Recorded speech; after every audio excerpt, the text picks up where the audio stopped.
இங்க 2 முறை போட்டிதான். ஒன்னு டிவிகே, இன்னொன்னு டிஎம்கே. மக்கள் விரோத ஆட்சி நடத்துற ஸ்டாலின் சார் வேணுமா? மக்களை நேசிக்கிற விஜய் வேணுமா? அதனால உங்க விஜய்க்கு, உங்க அண்ணனுக்கு, உங்க தம்பிக்கு, உங்க பிள்ளைக்கு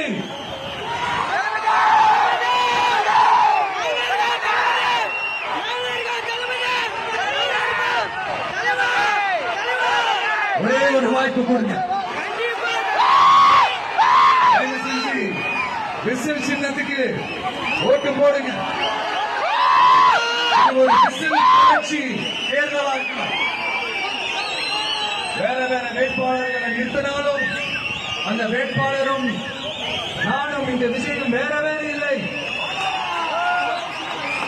கான்பிடன்ட் நல்லதே நடக்கும்.